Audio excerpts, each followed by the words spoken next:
carry the honor of his name on our shoulders as our fathers did before. The remembrance speaks to us of the evil in man's will, of the reasons for exodus and the rights of the traveler.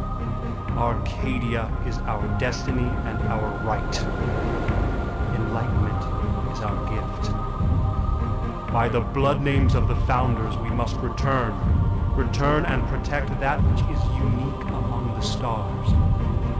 Terra awaits us as it was written. We are the last of the Wardens, the sole hope for the Earth.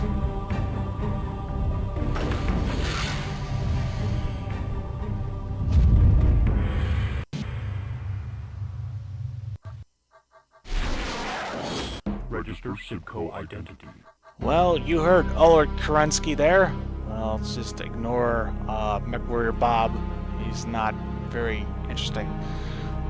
Register Simcoe identity, L1011 Widebody. Simcoe is short for Sibling Company. That is how the various clans allocate and organize their children's mission Pyre Light accept. So we have this great pre-rendered beautiful Wolf Hall. This was all amazing graphics at the time, you know. It was really detailed and in-depth. This is just really amazing and so immersive. With the lights flashing and everything, it's got a very good ambience to it. Anyway, let's go to the ready room. Let's start readying ourselves. You see the wolf on the wall. Nicely rendered there. Mission briefing. Incoming coded message. Kurultai instructions follows. Decode Fang Protocol, Galaxy Alpha 327 3rd. Disseminate by need only. In a matter of hours, the 352nd Assault Cluster will engage the enemy's 12th Falcon regulars at the mouth of the Marika Valley. MechWarrior Colmar. In preparation for the combat, our aerospace fighters have performed an interdiction strike against the Falcon firebase and chemical plant south of the valley. The weather during the strike has turned foul and the mission was scrubbed before the chemical plant could be hit. Orbital inspection of the firebase has become impossible.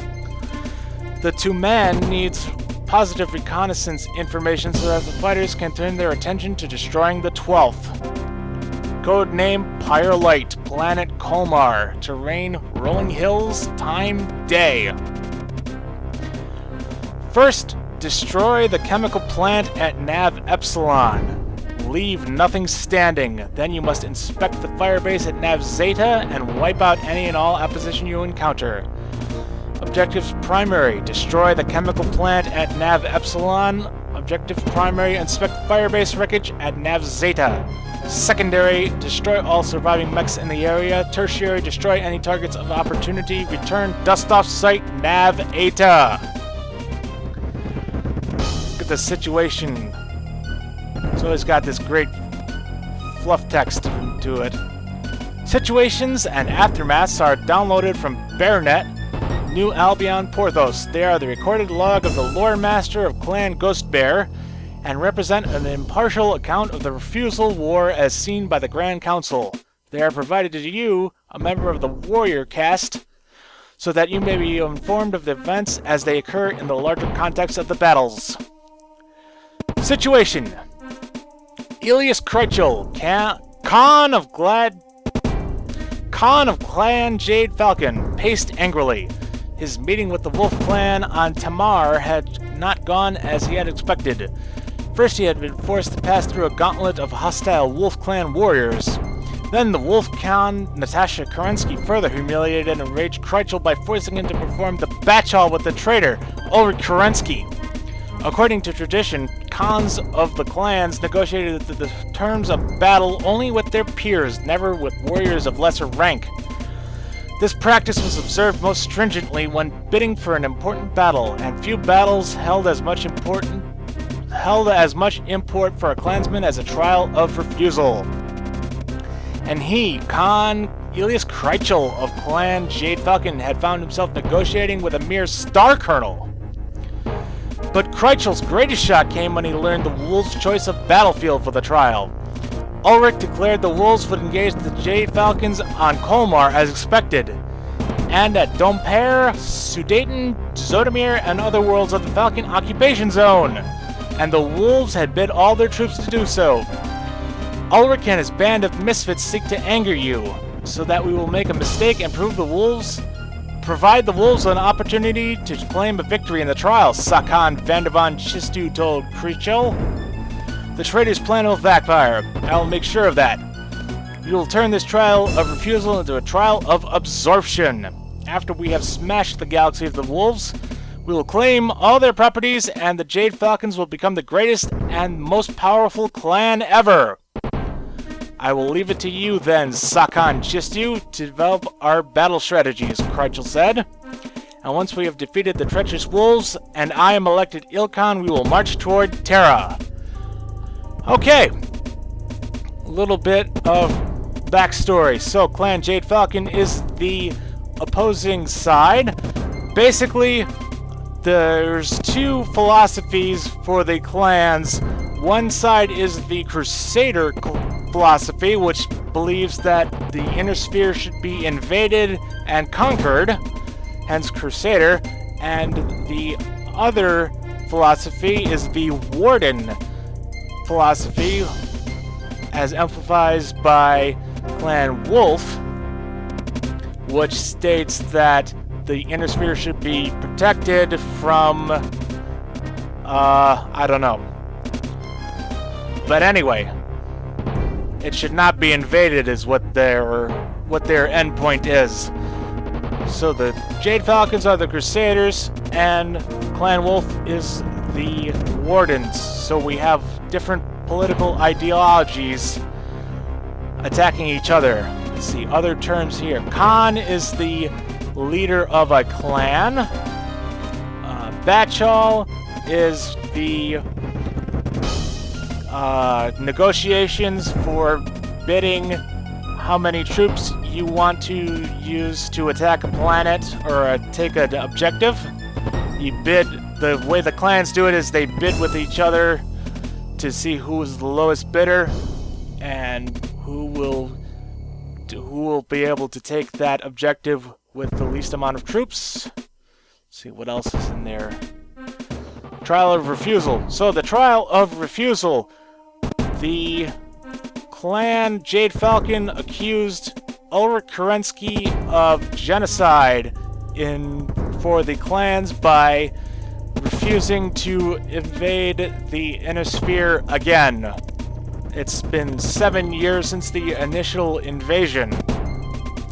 So the Crusader elements want to eliminate the Warden elements, and this is the way that they would do it. And they found Ulrich Kerensky and the Wolves guilty of...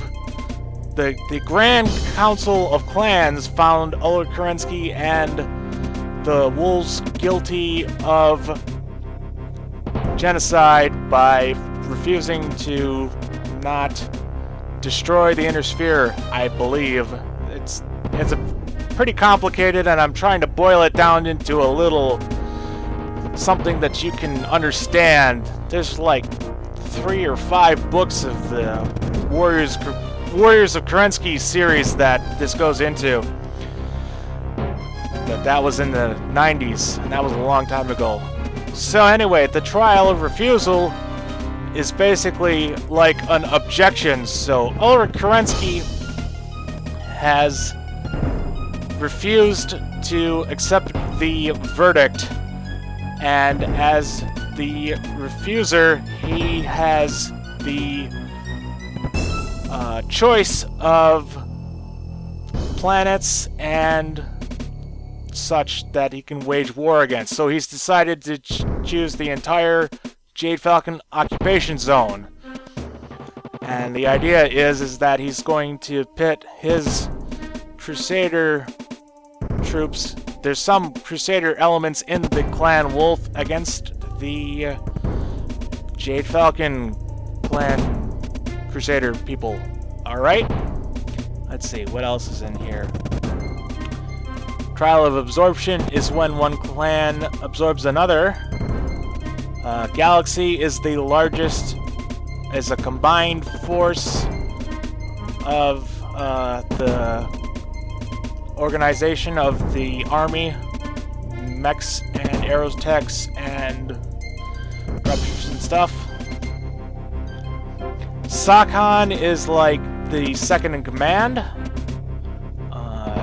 Ilkhan is the Khan who is the supreme Khan over all the Khans when they call a Grand Council. Okay. Got that out of the way.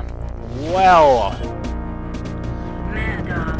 this is where MechWarrior 2 really shines because you get to choose. You have a maximum tonnage rating, but you do get to choose from almost all of the chassis that are available in the 3050 technical readout, as well as a few unseens like the Marauder, which were licensed from Robotech from Japan. So that'll be the only time you'll be seeing them, in this and in the expansion pack for this.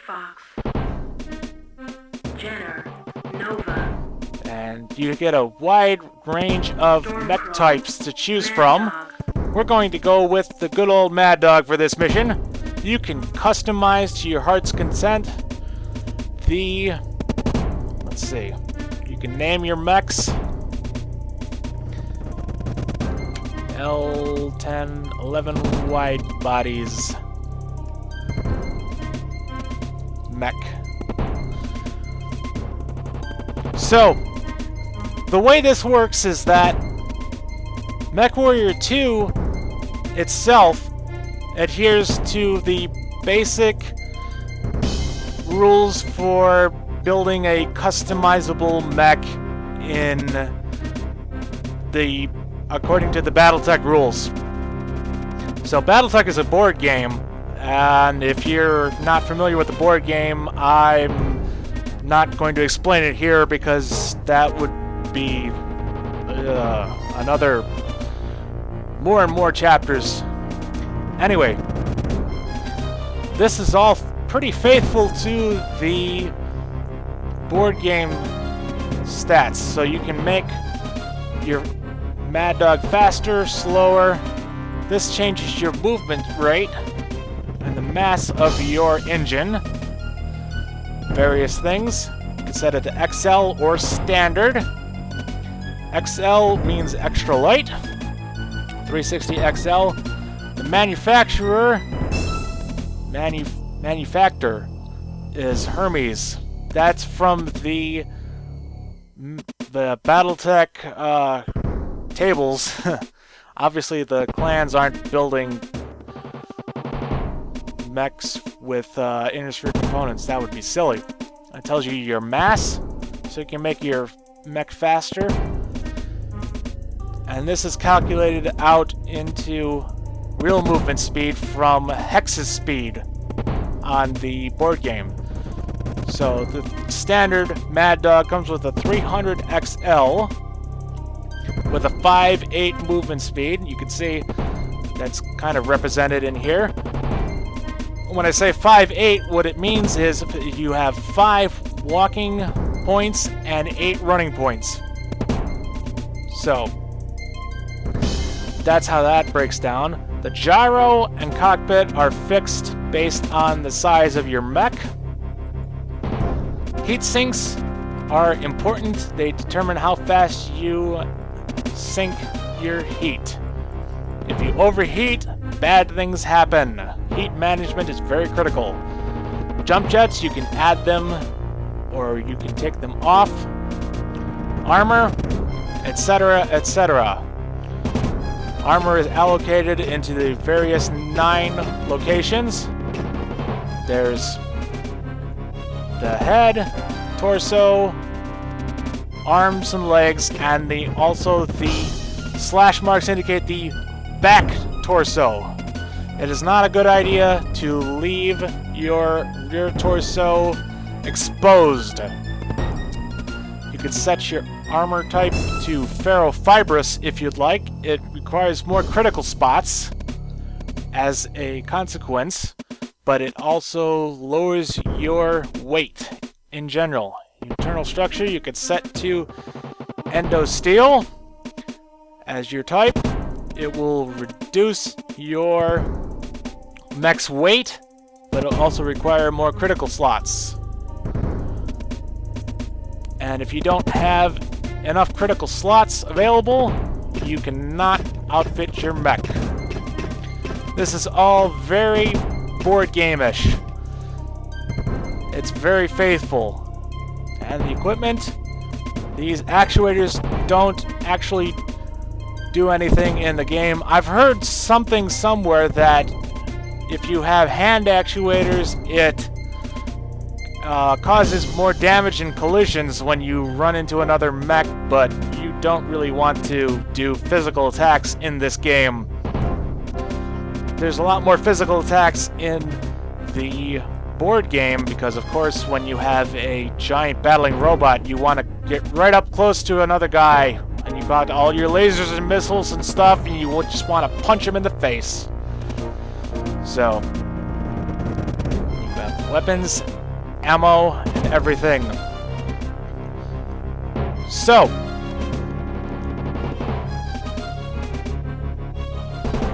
let's break this down just a bit. The concept of...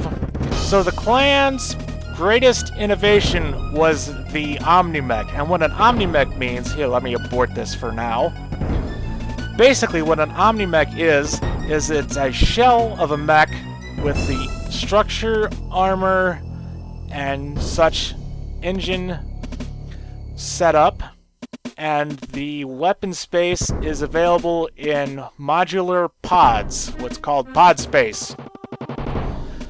So when you have these variants, like this, you're a large laser, LRM-20, Gauss rifles and such, those are variants, and the concept is that in combat you would, or well, not in combat, but behind, when you're on downtimes, you would be able to swap out components and put in new components instead of building an entirely new chassis, which is what the inner sphere does. So, based on that, I'm going to go back to the primary variant. I'm going to... There's a lot of ways that you can kind of cheat and such. You can take out the arm actuators and things and put endosteel into mechs that you shouldn't really be able to, because the game lets you customize it that way. So I'm going to play it fairly straight and go with the... just use the available pod space. Actually, I think the primary configuration Mad Dog should be more than sufficient for this mission. Later missions, you can have more starmates you can order around. We'll deal with that later. But right now, we're gonna go ahead and launch into combat. And I think what I'm going to do is I'm going to split up the... like the Mech Commander videos I did, I'm going to split the preparation phase and the actual mission phase into two videos. So, alright, here we go.